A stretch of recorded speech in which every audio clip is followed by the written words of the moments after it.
Welcome to the Mind and Body Strong podcast, a place for women to redefine their relationship with food and their body, tune into their inner wisdom, and become the best version of themselves. My name is Katie Pijanowski, and I'm an anti-diet and body image coach, certified personal trainer, and lover of all things travel, brunch, and personal growth. Join us each week as we share insightful conversations with guest experts, along with my own personal stories and teachings that aim to help you reconnect your mind, body, and spirit while releasing old beliefs, dogma, and expectations that no longer serve you. Each episode is packed with nuggets of wisdom that are sure to leave you feeling inspired, challenged, and empowered to take action in your own life. Shy away from tough topics? No way. In this space, we welcome things including mental health, sex, diversity, eating disorders, weight stigma, and all that comes with having a human experience. I'm so excited to have you on this journey with me, so grab a notebook, pen, and some headphones, and let's dive in.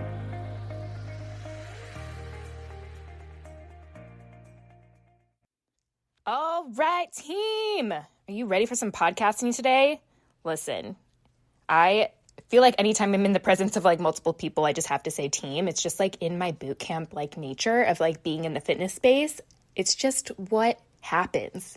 Every time I'm in the presence of multiple people, it's just team. So y'all are my Mind and Body Strong podcasting team. Welcome. I have a really exciting guest for you today. And in listening to back to this conversation, I just feel so energized. And the guest that I'm bringing for you today is Julie Ohlemacher. She is an incredible intuitive eating and body image coach, and she's also a mentor of mine. I actually participated in a group program that she ran with another coach, Holly Toronto, who I've been working with as well. And every time I'm in the presence of Julie, I just feel better. I just love her vibration. She's always running high on the energy. She always tells it exactly like it is. She always brings the fun. And I know that that's going to carry through in this message today as we talk about permission around accepting our bodies. We talk about mourning the thin ideal and acknowledging the struggles that come along with that, because it's something that we really have to acknowledge when we're going into this space of body image, is that our world is built for people in thin bodies. And that's just something that is the world. And how do we actually create resilience around that to be able to root ourselves in our worth? This is something that kind of carries through in our conversation. We also talk about, Julie brings up this amazing question that really kind of starts us off by asking, what are we fearing we might lose if we fully accept our bodies?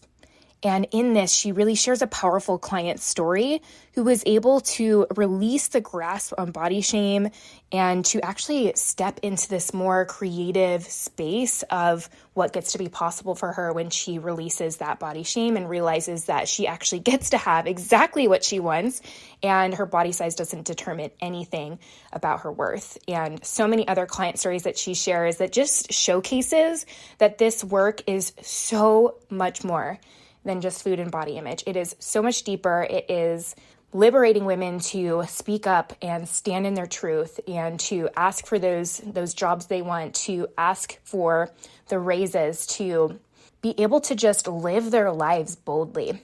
And that's something that Julie strongly stands for. So I'm so excited for you guys to listen into this conversation. So without further ado, let's jump in.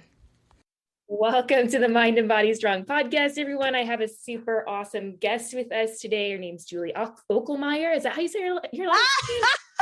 You know what's funny is that I was interviewed on a podcast on Monday, and leave this in because this is hilarious. I love this. I love this shit. And they also were like, "How do we say your name?" And people actually usually can say Ohlemacher, but I love the. And I know that I've heard you say it before because how long have I been working with you? But it's so funny. I know. Ohlemacher. Nobody can say my last name either, so I think. Hold on, Pijanowski. Yeah, you got it. But I know that only because I feel like I've gotten really good at weird last names because my maiden name is Wino, spelled Wojno. Yeah. So yours is Polish, right? Right, exactly. Oh yeah, I got you. But I feel like I'm the opposite. It's my last name is really hard, and then I've just not gotten good at other people. You just have given it up. You're like, screw it. So I just understand when people are like, Pajowski. Pajowski, what is it? Wrong. I'm proud of myself that I got your last name right. Oh, it's already starting off I got you. perfect. It's Pijanowski and Ohlemacher. What's up? That's a mouthful. Yes, I love it. Well, Julie is just so awesome because I got to work with her closely in the anti-diet health coach camp, which was just such a beautiful progression from the work that I got to do one-on-one with Holly, who is the other coach that runs that program, and getting to just be in your energy. And like, I listen to your podcast, The Babes Mint, like almost every week. I love the energy That with you makes and me stuff. so happy. Like, yeah, no, I'm so excited that we're going to have this conversation, like really centering like around this idea of permission, especially when it comes to like owning our body size, because in this work, I just know, especially for myself, like as we were reflecting before we started pressing record, like I remember talking to Holly at first and being like, oh, if I just lose the 15 pounds, like everything will just like work out in my life. And we both know how that is just so untrue. So we'll definitely get into that, but I'd love for you to share a little bit about yourself with my audience. Yeah, hi. It's so good to be here. Thanks for that really warm welcome. So, as Katie said, my name is Julie Ohlemacher. I live in Columbus, Ohio, and for all your listeners, as we're recording this, my big fluffy Bernese mountain dog named Maple, who is casually Instagram famous, is curled up right next to me. It's pretty freaking cute. All about Maple. We love her. About Maple. It's Maple's world. We're just living in it. It's so true. I want to live in Maple's world. I mean, seriously though, can I be Maple in my next life? So I'm an intuitive eating and body image coach. I've been doing this work for 4 years now, which seems crazy to think about. I came to this work, through, I think how most of us do, through my own struggle, right? With body dysmorphia and with disordered eating. All that kind of came to a head when I was in college. And I remember in college thinking like, I would just love to help women, overcome these struggles. I would love to help women have wonderful relationships with food and exercise and their bodies. I had no idea what that would look like. I didn't know coaching was a thing yet. So I ended up going to graduate school because I was like, okay, I know I'm passionate about body image. I don't know how to do that in a career yet. So let's just do what I know how to do and keep doing school. And so that moved me from Boston to Columbus to do my master's program at Ohio State, where I studied how mass media and interpersonal communication impact body image. Did a detour in public health before I saw coaching and was like, oh, coaching. That's how I can do what I've always wanted to do. And so I got into coaching and got into intuitive eating counselor certification, and the rest is history. And I really, really love getting to empower women to hop off that toxic cycle of on again, off again dieting, to really overcome objectification and come home to their humanity, to reconnect with their bodies, to free themselves from the distraction, the stress, the guilt, the shame that comes from dieting and from body image struggles, so that they can just be freer and have the permission.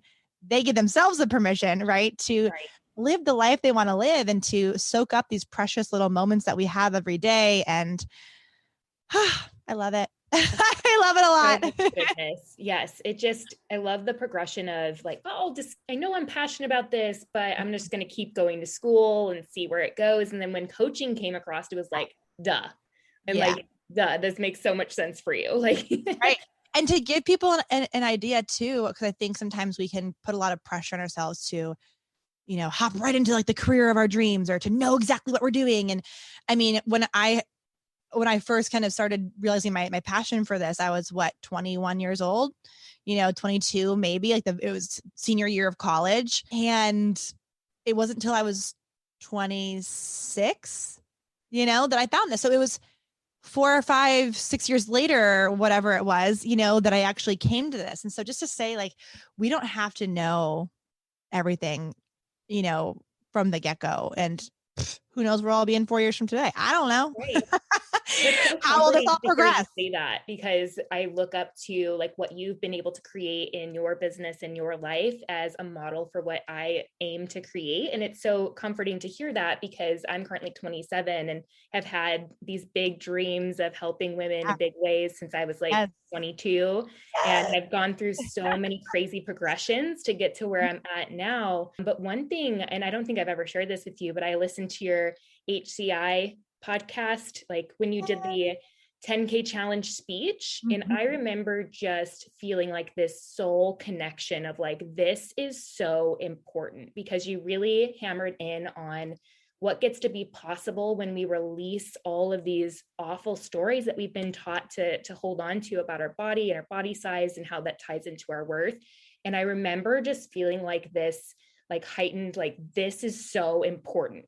And I already knew that's the direction I was going in. But when I heard you say it with such passion, it was just so clear to me that after, like, for my story, like silencing my voice for so long, that I needed to do this work through the avenue of body image to help women share their voices and stop silencing themselves. And like, I don't think I've ever shared that with you. So thank you for— You're gonna make me cry. So okay, I've been crying all morning, so let's just cry. I'm so here for that. Oh, that seriously means so much to hear. That was a really, I mean, I will never forget that moment for the rest of my life. That's for sure. It was pretty unbelievable to get to stand on stage in front of 700 people and share that. And oh yeah, that was before I even knew you, and I felt like your soul mission, and I was like, yes. I remember like standing up and walking around and writing in my journal. Like, it was a whole thing. That makes me so happy to hear. That makes me so happy to hear. And I mean, truly. So, that Holly and I were both finalists. So for listeners, this was a big challenge in our coaching school. And there's 5 finalists who share their stories in front of, like the 700 whatever coaches that go to their live event. And of the 5 coaches, and the other 3 were like more like businessy, Holly and I were both body image coaches. And then when I won, we just both felt like, damn, a room filled of traditional health coaches heard me stand on stage saying that weight's a really poor indicator of health, and like kind of busting these things that we've all been taught. And they voted me the winner. Like it just felt like this resounding call of like, yes, like this work is needed. We need more of this. That's also why, Holly and I created Anti-Diet Health Coach Camp, because I know there's more people like you that were in the audience thinking, ooh, that really resonates, but we're not taught this stuff in coaching school. 100%. And that's where I kind of fell into finding Holly and finding you. Is I had just finished my traditional health and life coach certification and was working with a client that had a lot of these struggles. And I was getting really triggered, and just knowing what I know, I was like, I clearly have a lot of work to do myself. And if I want to show up and serve the clients, in the most impactful way that I want to, like, I'm going to have to heal my own shit. And that's what really kind of like led me in. Totally. The saying is true, that we can only take our clients as far as we're willing to take ourselves. And yeah, so true. I think especially with all of this stuff, it's like if you don't unpack your own body image story and your own relationship with food and exercise and these things, I mean, that's paramount to this work, is having done the work ourselves and to continue doing the work ourselves, because this is not ever like, this is not a mountaintop, body image work, intuitive eating work.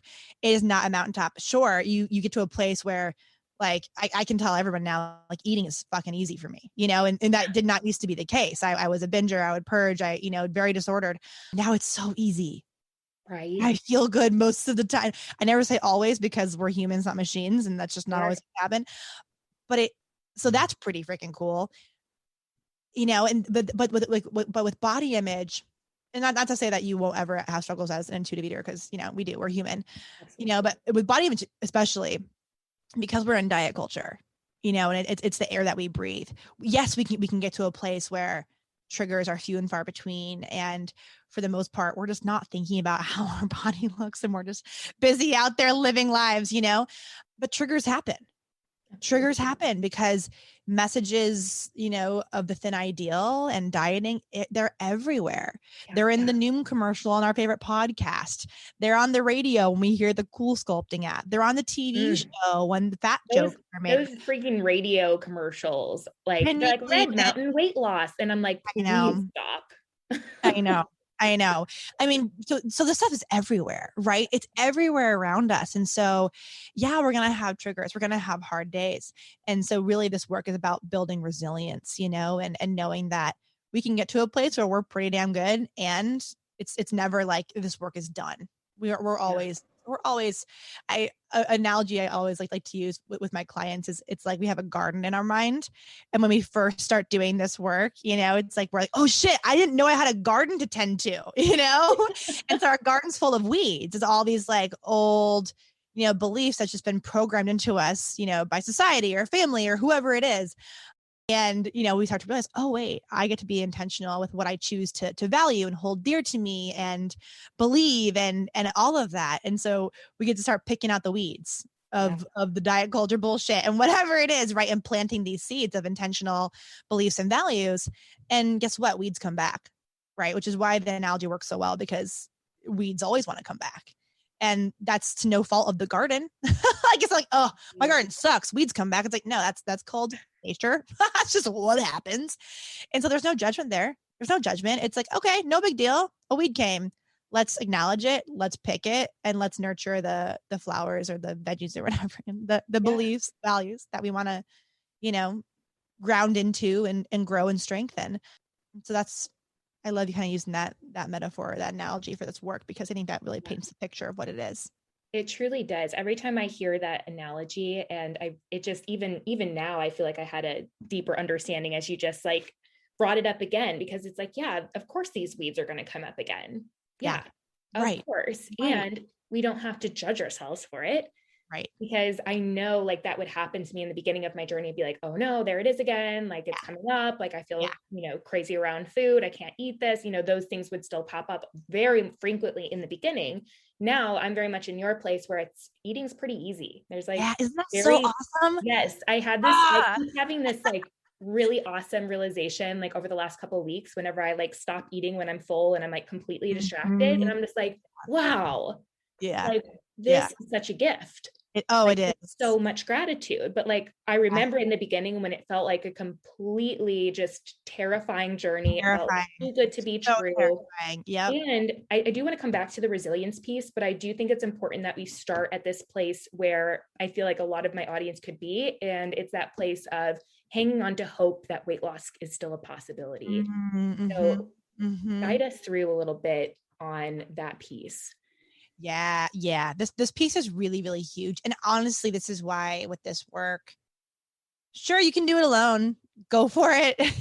But it's hard to do alone. It's really hard because diet culture is everywhere, because so many of these beliefs about our bodies and health and whatnot that we've grown up with, they just feel like truth. It just feels like fact. And as somebody who grew up in a very medical family, a doctor dad, doctors and nurses all around me, worked in public health, like, I get it. I get when the weight-centric paradigm is all we've ever been taught, and then couple that with all the magazines and man, so I'm 30, and growing up, in the 90s and 2000s, holy shit, right? And I loved like 17 magazine, and I read those, like the Bible, and the thin ideal was just, every TV show, there was no body diversity. It was always these 5 moves to blast belly fat. And it was very much like, oh, I have to look this way. Mary-Kate and Ashley, Paris Hilton, Nicole Richie, it was a very, very thin ideal then. And there really was no body diversity that we saw.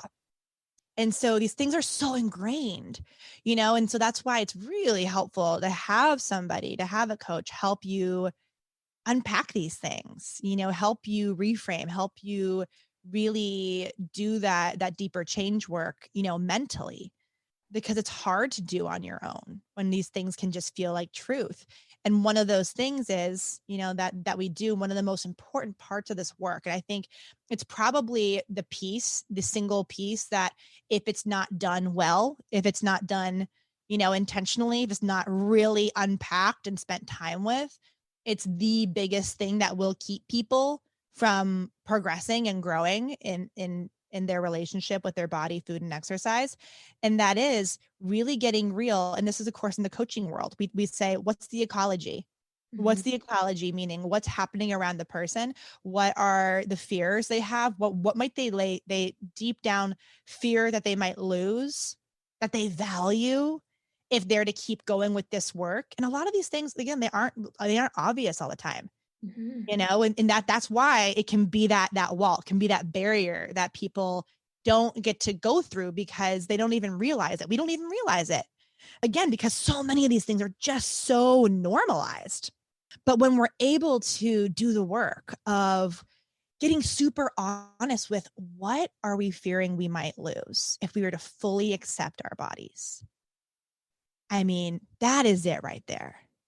Yeah. Because if we are deep down thinking, oh God, I don't want to lose my health. I don't want to lose my worth. I don't want to lose, this dream of being my best self, living my best life, falling in love, being confident, going to all these things that we've been taught to attach to weight loss, taught to attach to an aesthetic, taught to attach to the smaller body.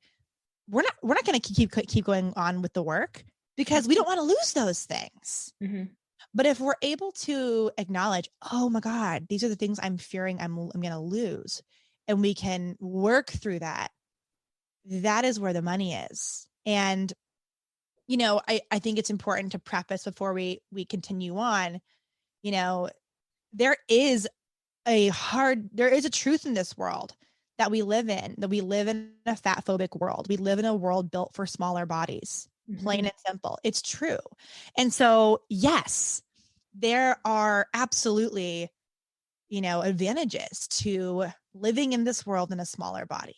It's thin privilege, and being able to walk into any store and easily find clothes in your size, to sit in an airplane comfortably or not have to buy 2 seats for one person, to navigate a restaurant without, bumping into all the tables, to go to your baseball stadium and sit comfortably in a seat, to go to the doctor and not just be judged or prescribed weight loss when you actually have a real thing happening that needs attention and care.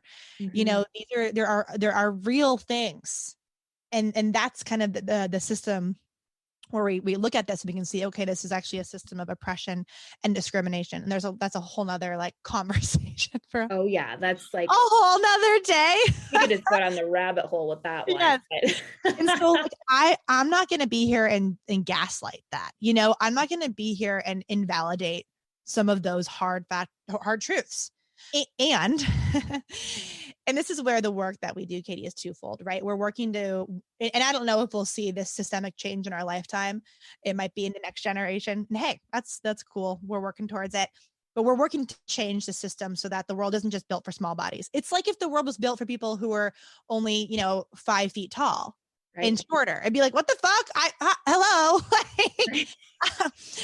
I'm 5'7". What? But we don't think about it like that because we've been sold this idea that we can change our body size. Right. But we know that we can't, that we all have a different set point weight, that's genetic. And sure, it's a range and we can fluctuate within that range, about 20 pounds or whatnot. But ultimately, this is why 98% of people regain weight that they lose, 60% regain more than they started with. And that's not their fault. It's biology. It's why when we're restricting our food, that's ultimately what we're doing on a diet, right? It's some sort of restriction. It's why our body does this really smart thing.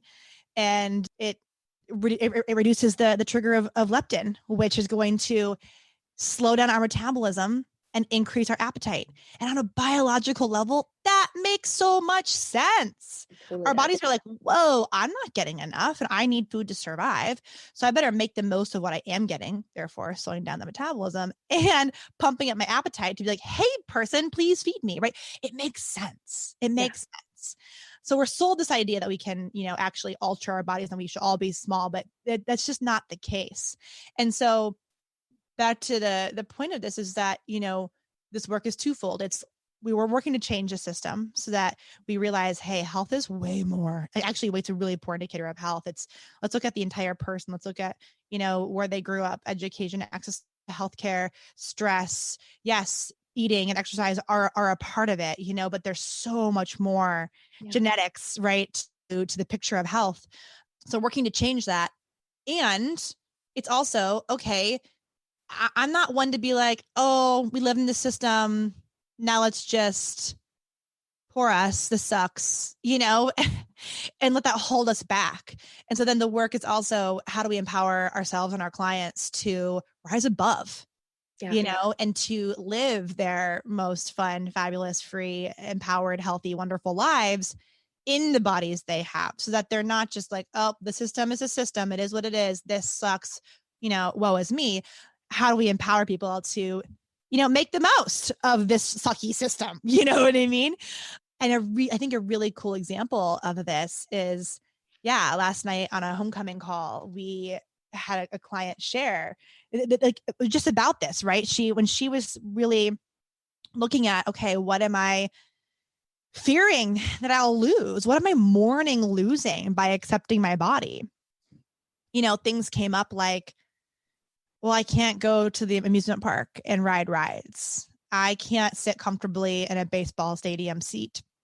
I can't, put on a bikini proudly. And we started to unpack these things for her. And again, there's some truth here in terms of, can she go on any roller coaster ride? No, like her body, like the roller coaster was not made for her body. But we were also able to do a really powerful reframe and say, help her realize, help her grasp. And it was so cool to see her go, holy shit, I never realized that. It's not her body's fault. It's not her body's fault. It's the roller coaster's fault. It's the engineer's fault. It's our society's fault. That's on them. Mm-hmm. It's not your body's fault, which that in itself is like, damn, wow. Okay. So it's not my body's fault. But also, just because she can't go on some roller coasters doesn't mean that she can't go to the amusement park and have a fucking good time. Right. I hope I can curse on the podcast. I didn't ask. Absolutely. Okay. It's hard to like talk about diet culture and not curse. I agree. But there's so much she can still do. She can still like go to the water park. She can still like, do other rides. She can still play the fun games and get the funnel cake and like just have a good time and like, win the bear from spraying the squirt gun on the whatever. Like there's still like a lot of fun to be like. There are plenty of people who go to amusement parks who don't even like roller coasters. You know what I mean? Like I'm kind of one of them. Like I like certain ones that they're kind of small, manageable, but like I'm not the daredevil to go on the crazy ones. And so there's still a lot more fun to be had, right? If you really want to go to an amusement park, like you can, and she's like, oh damn, yeah. Or the baseball, like she, lives in a similar area to me. And we have this really great minor league team in Columbus called the Clippers, and the stadium is actually fabulous. Mm-hmm. And I'm telling her, I'm like, hey, it might be true that sitting in a baseball seat is uncomfortable. That doesn't mean you can't not go and enjoy the baseball game. Like when I go, we almost always buy the standing room tickets because it's fun. It's like the decks or whatever are really fun. They have like really fun food and drinks and a lot of high top tables and like a ledge to stand at with your beer to watch the game. Like it's kind of fun to like be standing because then you can chat with your friends more and be more social than like just like sitting in the chair, and so we prefer that. And so it's like, hey, you can still go and enjoy the game. You might just have to like get a little creative with, okay, how can I enjoy this? If I love this thing, I don't have to give it up. It might just be, all right, what's a different way I can enjoy it? Or they have a grassy area in the outfield where people can put blankets.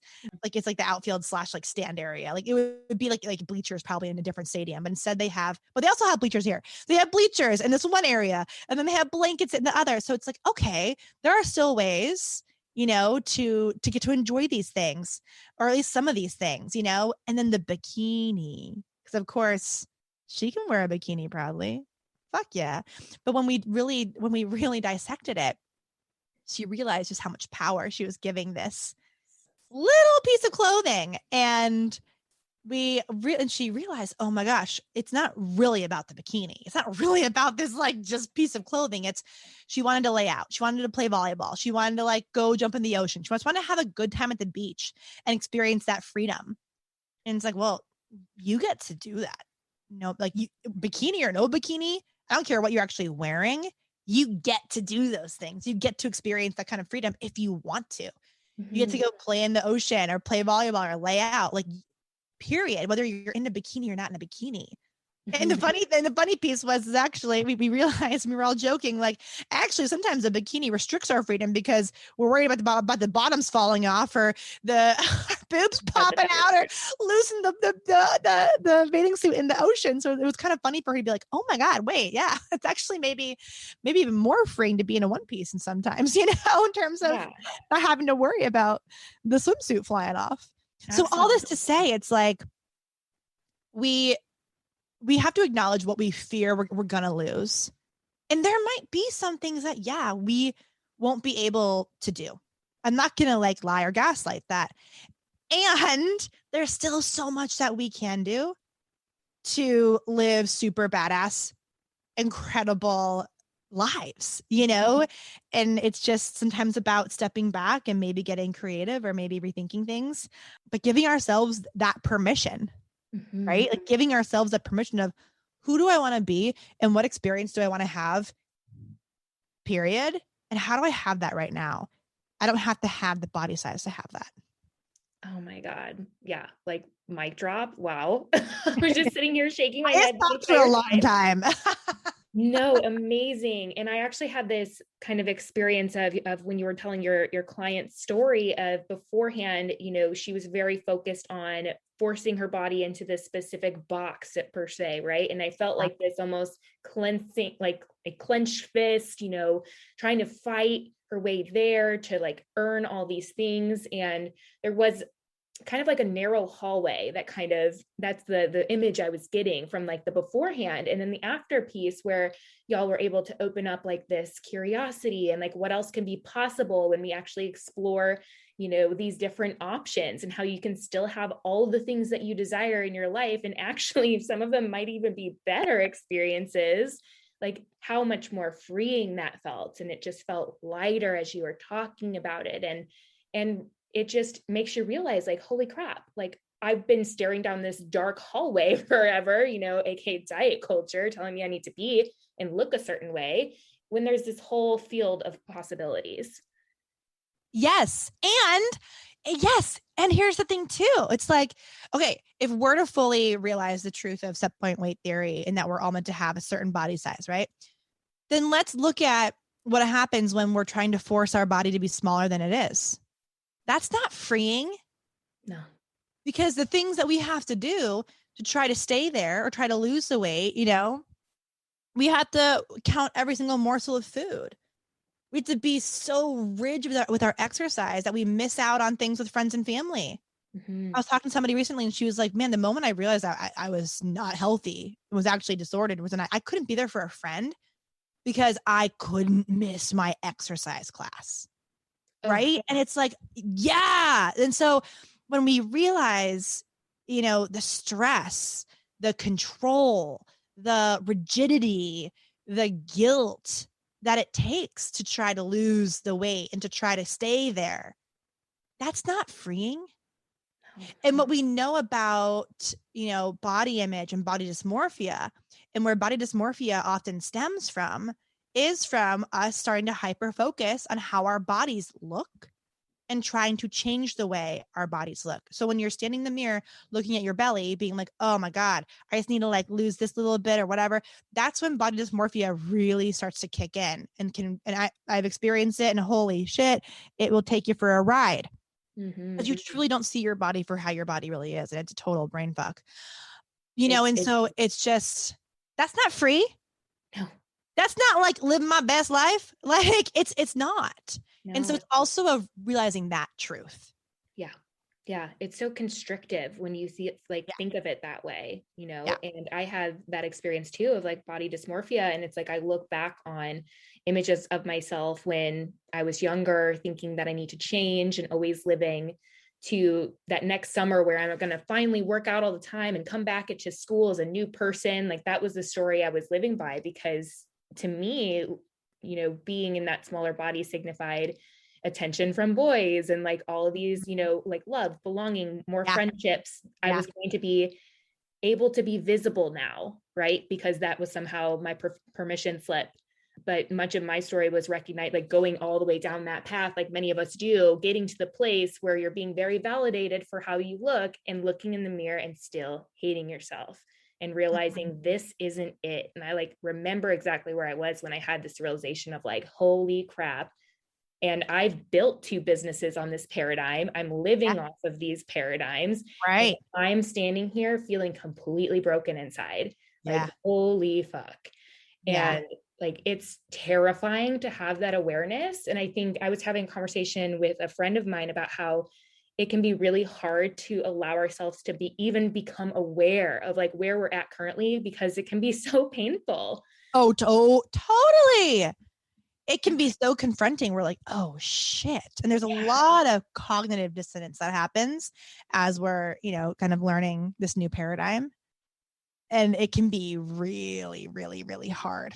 Really hard. Yeah. And we also know that like the more we try to control and restrict, the more obsessed we are with food, the more crazy we feel, the more out of control we end up feeling.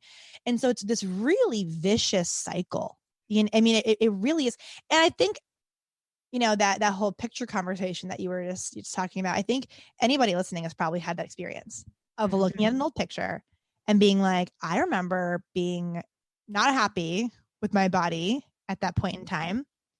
And then you look back at the picture and you're like, what the fuck was I worried about? Like, what? Yeah.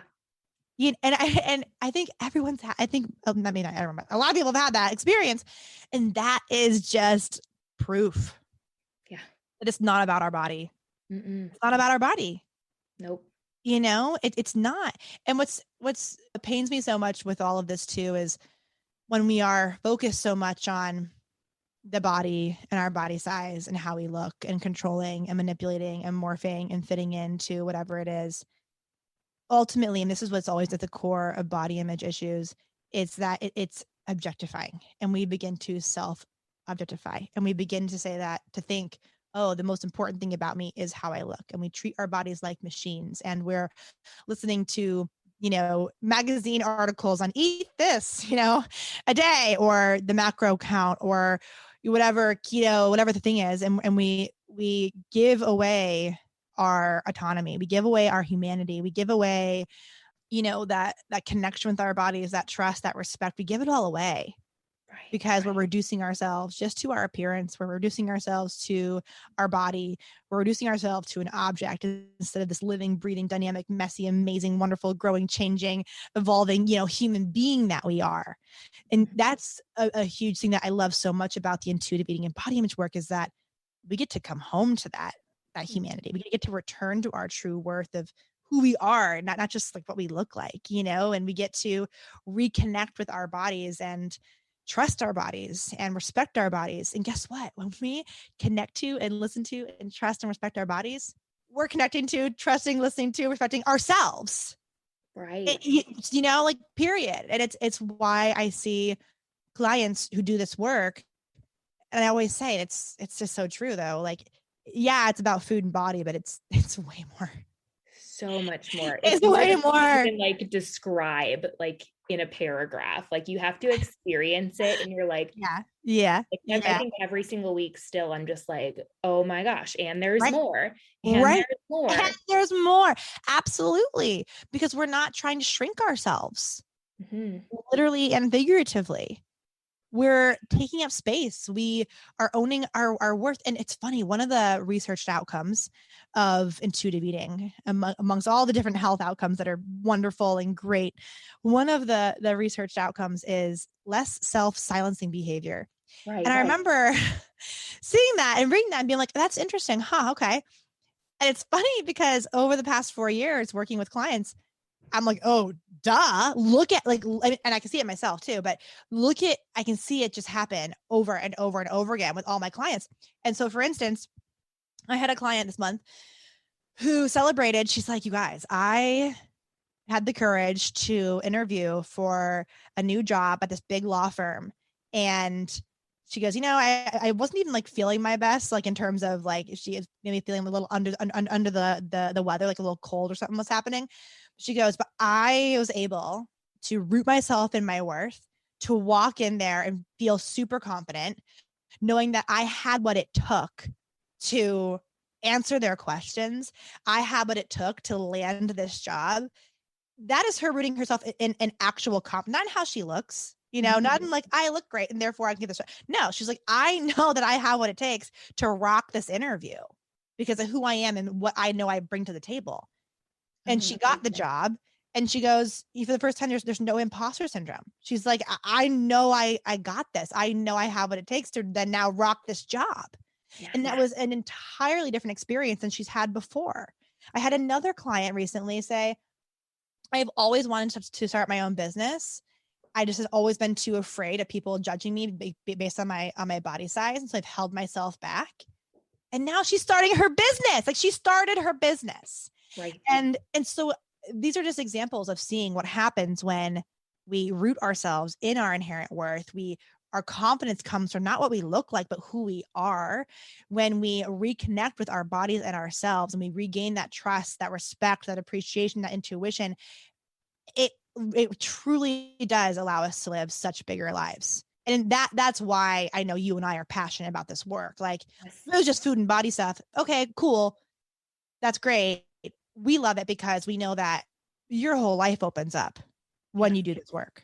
Yes. I'm so glad you brought up the study with intuitive eating on less self-silencing behaviors, because that is something I experienced myself in doing this. It's like rediscovering my desires. And there was a moment where I was talking to Holly and I was like, yeah, I want this in my life. And she's like, I don't believe you. I feel like you're just like saying what you think you should say. God, isn't Holly the best? I know. She always calls me out and I'm like, oh, so true. Oh, damn it. But like it helped me realize that I don't have to just put all these things on my, bucket list or whatever that I think I should have. I can actually just root myself in what I deserve and whatever that is. Like, it doesn't matter what someone else thinks. They might think it's crazy. They might think, oh my gosh, who is she to like want that for her life? And it doesn't matter, because the only thing that matters is I'm like trusting in myself. Yes. Yes. Do you remember? So I'm pretty sure this was an ADHD. We talk about self-discrepancy theory. I believe so. So, and this is exactly what you're saying. And this is what some of the stuff I studied in graduate school, and it's really cool work to do with our clients is, we go throughout life and we think that we're, working towards our ideal self. That's what I want. That's who I want to be, and we think, oh, that's my ideal. But then if you have a coach or you get to like kind of do this work with somebody, a lot of times we realize, wait a minute, that's actually not my ideal self. That's what's called the ought self.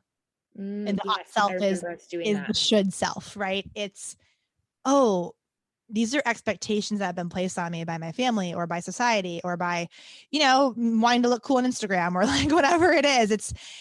I don't actually care about these things. I don't actually want this won't actually make me happy. These are a bunch of the oughts, right? And when we can do that, damn, that's cool, because we stop living for everybody else and start actually living for ourselves. But then there's a lot of this work, and this correlates with body images. The bigger the gap between what we envision the ideal self, the ought self to be, and then our actual self, the more problems we have when there's a bigger gap between how we perceive ourselves to actually be and then that ideal ought self. But what often happens when we simply make the switch of, is that your ideal self or is that your ought self? And then get intentional with the ideal self, and the client actually creates their own, their true, their authentic, their aligned, intuitive ideal self. What often happens is, just in doing that, the gap between perceived actual self in the present and that ideal self shrinks. And they go, wait a minute, I have a lot of these things in my life already. Yeah. And then the gap shrinks even more as they begin working towards that ideal self. That's a true ideal self, and especially when things like, a lot of times in the ideal self, that's actually the ought self, is the thinner body. And when you take that out and you realize, oh my God, actually, I don't have to have that to be happy, confident, healthy, free, fall in love, land the dream job, whatever it is. That's a huge thing to take off, and then the gap shrinks and you're like, oh, whoa. And it's really a game changer in, your own personal psychology and how you see yourself. Yeah. I'm so glad you brought that up, because when I did that exercise, that's what happened for me when we did that in ADHCCs, writing out these things I think I should have. And the way that you had framed it, of having us just write down like our ideal self and then kind of switching it. I love the way that exercise is set up. But it was perfect, because it got us to do exactly what it was meant to do. Yeah, and it really did close that gap to where you look at it and you're like, I'm actually doing pretty great. Like, right. and Right. all these feelings that I feel like, you know, I need something to get there can be accessed within me today. Yeah. Yeah. And it's funny because this also brings up then the idea of scarcity versus abundance mindset, you know, and diet culture, and even just like our capitalistic society in general, you know, is rooted in scarcity because, you know, every company makes money when we're not good enough. We don't have enough. I need more. I need this. I need that. You know, it's the whole keeping up with the Joneses mentality. But then diet culture is the same way, you know? And I mean, I remember my very last diet and getting down to my goal weight, a weight I was never supposed to be at, like never supposed to be at. Had to like basically hide away and not see any friends for a full month of my life. And it was awful and so disordered. But I sat on the scale that last day and I was like, oh my God, there's that magic number. And then I looked in the mirror and I was like, well, fuck, this didn't solve anything. Right. Actually, this really sucked. And I knew that to even try and maintain that, like, I couldn't go out with my friends. I couldn't enjoy a Friday night dinner. I couldn't have a beer at the breweries that I love so much. You know, I had to like, work out twice a day. Like, it was just like, wait a minute, shit. It wasn't enough. It was like, I still don't like my body. It still is not enough. And that's because diet culture, it's always like that perfect body is always just beyond grasp. And we think, oh, I'll be happy when I lose 10 pounds. Oh, I'll be happy if I just tone this part. Oh, I'll be happy. And then we do it and we're like, fuck, that it always moves. So it's like a little further, a little further, a little more. Right. And that's why we see, you know, disordered eating and eating disorders then, you know, really spiral because it becomes a psychological trap. And so when we're able to actually switch from the scarcity cycle to the abundance, you know, like mindset and root ourselves in appreciation for what we have and what our bodies do for us every day. Oh, whew, that is like life-changing, you know? And as simple as like, wow, my heart beats for me every day without me even asking. It like distributes blood across my, what? That's like kind of crazy. My lungs, they breathe. Like, that's wild. Just like thinking about the inner workings of the human body is like kind of bananas, you know. Like, it does so much for us. Like our body is like, that's what I learned through this. Like, right? They're always like trying to help us out. And it's not, you know, diet culture makes it seem that it's our fault that we can't follow this. It's our willpower. It's your body's wrong, you know, buy the next program. And it's just not the case. Like, and they know this. Oh, like, they know this. They know that you're going to fail and then come back and pay them more money because oops, you failed and fell off the track and, you know, shame on you, get back on this track. We interviewed a guest on the Babes Minute recently, and part of her story was she had worked for a weight loss clinic. And she goes, you know, I started to really wake up to how unethical this shit is when in a manager's meeting or team meeting, whatever it was, they point blank said, our business relies on an 80% failure rate. Wow. Let that sink in. Wow, they're relying on many of them know. Like, I do believe there's plenty of amazing people out there who are trying to do wonderful things and like care about health. They just don't realize. But there are plenty of diet culture and like a lot of diet culture that they know. And on the willpower subject, because that's it, right? We're all like, if I just have more willpower, if I just have more discipline, if I just have prevalent. Like, I'm sure you hear it a lot, like being back in the fitness space now, which congratulations. Awesome. I know. Yeah. But I am in it as well. And that's like such a prevalent conversation. Yes. I'm like, no, did you make it through freaking middle school? Did you, like, oh, you got a college degree? Oh, wait, what's that? You went to law school? Oh, wait, what's that? You had a child? You're raising a family? Wait, what's that? You're nurturing like friendships and relationships. Yo, all these things take willpower. Like, you can't tell me you don't have willpower. Nope. You can't tell me you don't have grit. You can't tell me you don't have discipline. Like, you can't tell, like, I call bullshit. You have all those things. If that's what it took to stick to a diet, we'd all be there, especially because of how badly we all want to like have that body or whatever. Right. the desire is there, you know, we have the willpower, we have the commitment, we have the things necessary. So if that was all it took, we'd all be fucking skinny. Like we'd all be there. That's not what it is. It's, you know, our biology keeps us. It's like, nope, girlfriend, that's not your body size. Nope, not supposed to be there. Nope. We can't fight that, you know, like fighting your biology is just a losing battle. Like, and it doesn't even feel good. It goes back to that like clenching, like restrictive mentality. Like it just doesn't feel good. And one of the ways I think we talked about it in ADHCC is, you know, thinking about it in terms of your partner or like a best friend or, you know, even a dog. You know, if you like look at controlling your dog, like they're obviously going to resist that and not love that. And when you think about that relationship in terms of you and your body, it really comes into perspective of like how hard we've been on ourselves and like this poor like being that has been doing its best to support us. And all it wanted was us to just like release control and let ourselves be. Right. Like if I'm to think about, let's use for example, my relationship with my husband. If I was to be like, oh, I only love you because of how you look, shallow fucking relationship. That's not going to be a good freaking marriage. Number one. But how many of us think like, oh, I have to love the way I look to like love my body. It's like, nope. That's diet culture shit right there.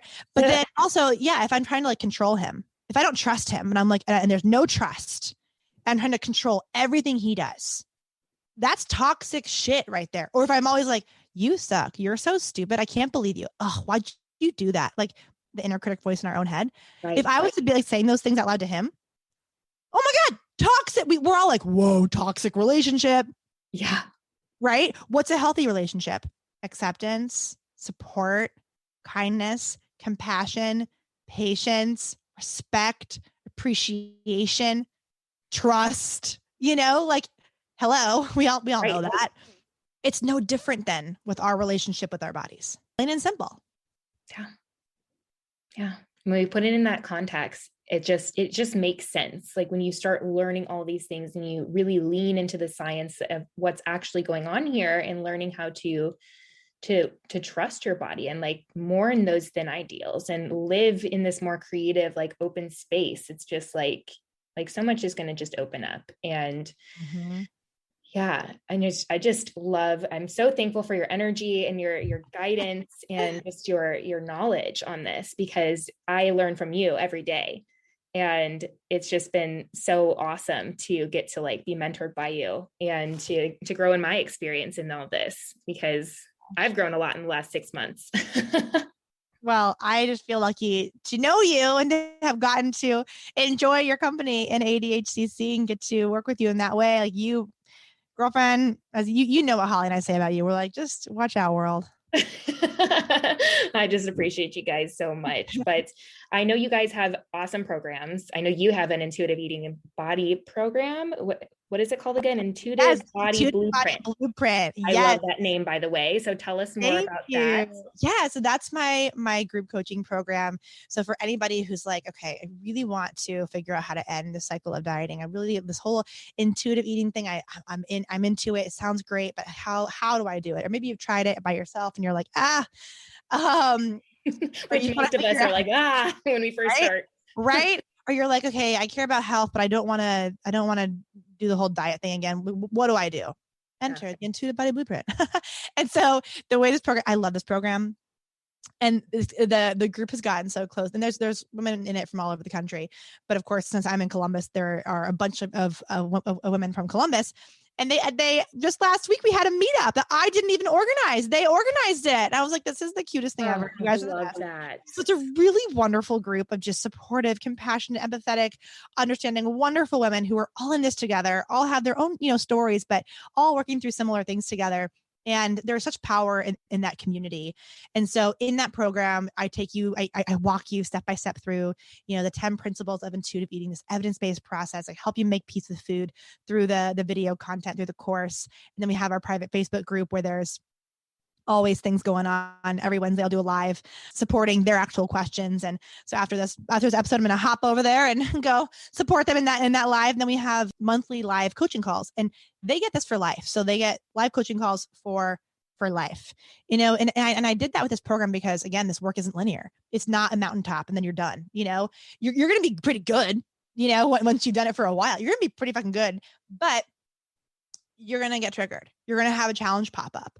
Yeah. And so I wanted to make sure that this program was created in a way where I always got your back, or you always just have community, and maybe you don't even want the coaching call, 2 years from now, but you're like, oh, I know that I at least have that Facebook group to fall back on. And there's a whole bunch of women who get it, and I can go vet to them, or I can go ask them for help, or I can go share this with them or celebrate this with them, and they're going to understand it.